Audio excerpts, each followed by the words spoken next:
Hi there and welcome to this Pobble digital challenge. In this activity, we're going to learn how to create an animated scene based on the House in the Deep activity pack. If you need free Adobe Express for Education accounts for your school, just click on the link that's at the bottom of the screen right now. And there you can also find out about all the other free things we do for schools, like live lessons, teacher training, and lesson packs too. Right, let's jump in and build this animated seascape. Here we are on the Adobe Express homepage, and we're going to start off with a landscape project. So click on the Get Started dot in the top left-hand corner, and here in the window that appears, you can see landscape. Click on that, and it'll open the Adobe Express all-in-one editor. Let's give our project a name by clicking up here in the top left-hand corner. So let's set the mood with our background. To find backgrounds, click on Elements on the left-hand menu bar, and then up at the top, make sure that you have selected Backgrounds. And under here, let's just search for something like Water Gradient. And we want something nice and subtle that isn't too full of details. Something like this one will be just great. Click on that, and it'll automatically fill your canvas with this image. Next, let's start building up some rocky background. So, still under Elements on the left-hand side, this time I'm going to move over to the Design Assets. And in here, I'm just going to search for rocks. Now, I like these kind of photorealistic rocks. And you'll notice when you add Design Assets that they've already got their backgrounds cut out. So, I'm going to add in maybe 3, 4, 5 of these, but I do especially like this one because that's going to be a great platform for my house to sit on. Right, let's move these around, resize them so that we're happy with them on our canvas. I think I could do with one more. So if I click away, if I click on the X here, it actually takes me back to that search. So let's just bring in one last rock that I can use here. There we go. Right, now then, maybe you want to change the order of your rocks. Now, I'd like the platform that my house sits on to be right in the front. And I can just drag this layer above another layer, and that'll bring that to the front of my design. Something like that. Great. Right, let's tidy up the bottom of this. So again, let's jump back into the Elements, into Design Assets, and maybe this time I'll search for something like pebbles. This one here is great because that's going to give me a cool pebbled floor. And now I'll just bring it in and bring it right up to size to fill across the bottom of my canvas. And there we go. That's kind of hidden all those gaps down at the bottom. It's really starting to bring in some depth to my design. Right, what's the next step? Well, let's bring in our house. Let's find a house, this mysterious house under the sea.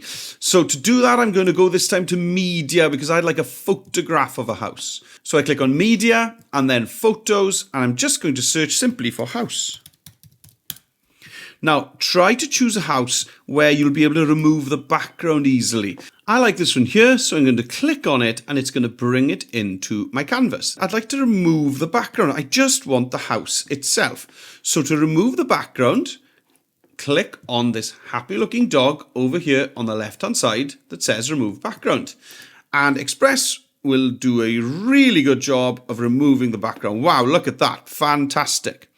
Now, if it's left anything behind that you don't want, for example, I don't want this fence and this gate and the roof of the next door's house, we can use the erase button over on the left-hand side, and we can just brush over the bits that we don't want, and Express, again, will work out pretty quickly what we're trying to get rid of, and it'll do a really good job. Oops, and if you get rid of something you don't want to, just use the undo button up at the top to bring that back. Right, now that looks wonderful. Now the next bit that I want to do is I want to cut out the window. So I'm going to bring down the size of my erase brush and I'm just going to click, there we go, inside my window. And I'm just wanting to get rid of the glass and keep the window frame intact. And I'll do these little ones in the garage as well. Now if you've got lots of windows, you might have to do a lot of this. But if you've got only a few windows, then you won't have to do as much. Right, there we go. I've got my house and I've cut out the windows.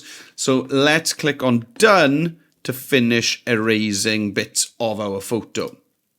That looks great, and I can now bring that down and put it onto this rocky platform that we've got, and that is looking fantastic. Now next, I need to hide the fact that we can see through those windows. So what I'm just going to do is put a black rectangle behind it. So go to Elements, and let's just, up at the top this time, go all the way over to Shapes. And I just want a black rectangle. This rounded rectangle is going to be absolutely fine. Just bring that in, and let's just start off by roughly covering all the windows. You may be able to do this with one shape, like I've done there. Or if your windows are all higgledy-piggledy, maybe you need to duplicate the shape and use maybe 2 or even more of them to cover all of your windows. But you know what? I'm just going to get that done with this one long rectangle there. Now, once you're happy that all of your windows are hidden, what you want to do is send this black shape behind your house. And you can easily do that over here in the layer stack, where I drag it down behind the house. And there we go. All of those windows now are kind of darkened, and we're not seeing the rock and the background through the windows.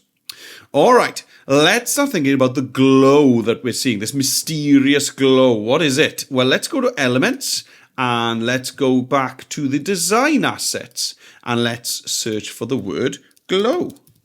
And you'll see loads of different glows in here, and you could use the same one, or you could mix them up. So you could have one glow in one window and a different kind of glow in a different window. It's totally up to you.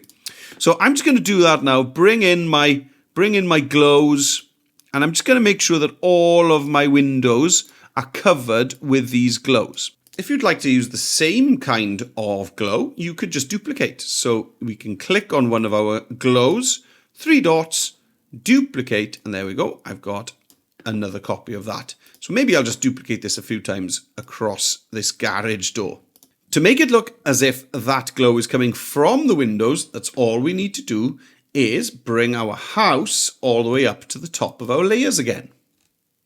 And there it is. The light is now shining through those windows. I need to make this look as if it's more under the sea. So let's get some coral around the place. Let's click on Elements, go into Design Assets. I'm going to search for coral, and you'll see loads of different results. And I'm going to bring in a load of these. So here they are. And now let's just move them around and resize them to fill up my canvas. Well, that's looking great. Now it's time for us to start animating. So far, everything we've done is a still image. So let's bring in some movement. Click on one of your pieces of coral.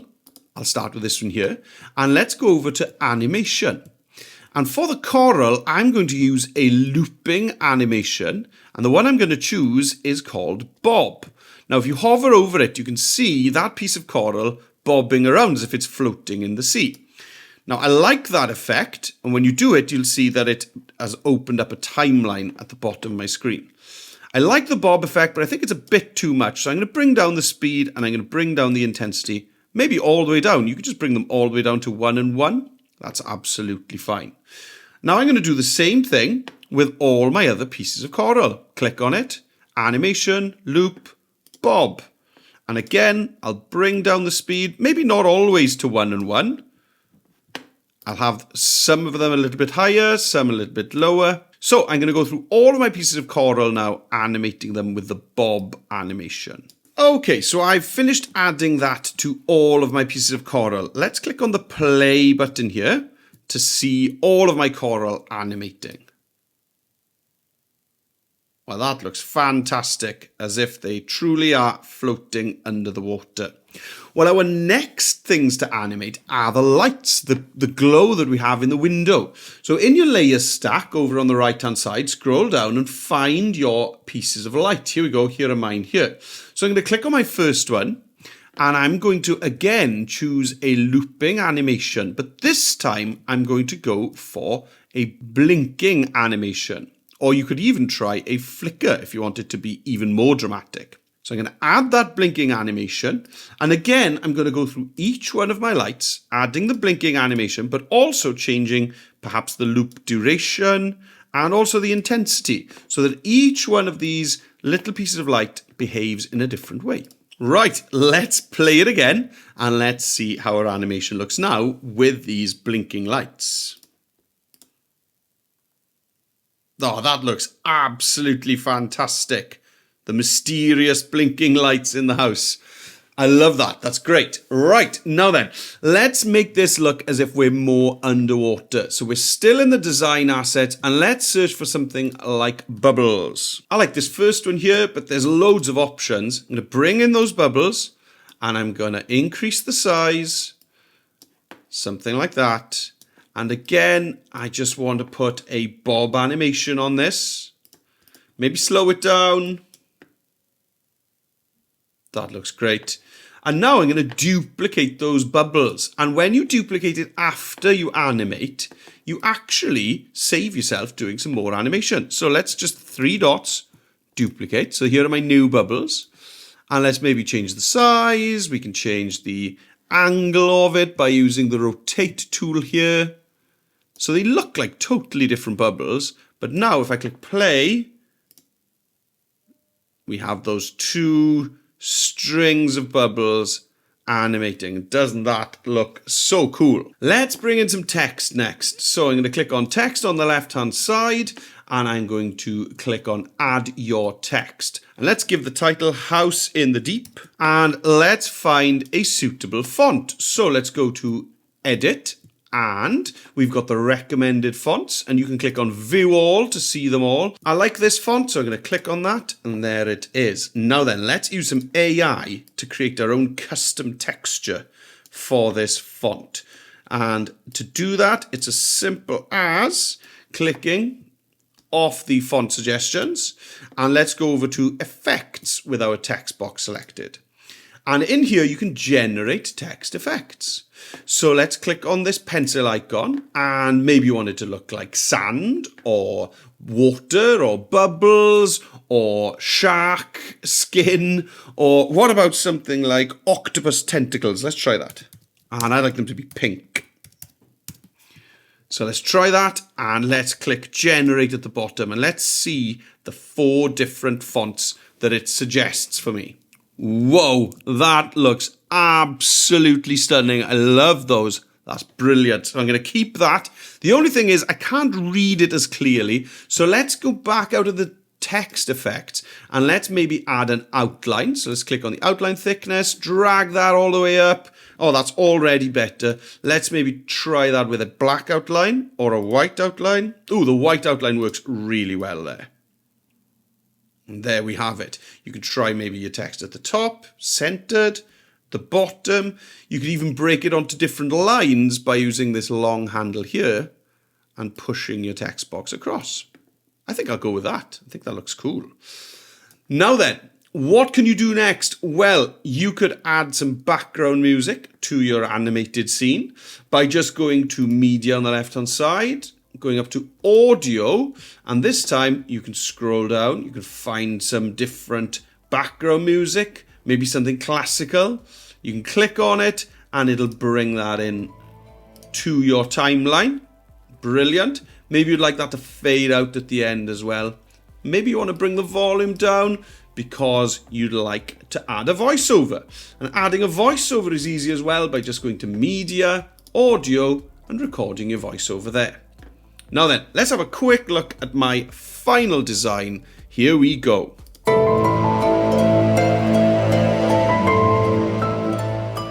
Well, I'm really happy with that, and I could definitely take that even further by adding a voiceover, telling my story, giving my theories about what is going on in this mysterious house in the deep. If you want to keep that animation as a video file on your device, you can click download and download it as an MP4. Or easier still, you can click on share and you can choose view only link, and then anybody who clicks on that URL can see your published video on the internet. Well, I hope you've had fun following along this activity today, and I'll see you again on another one soon. Bye for now.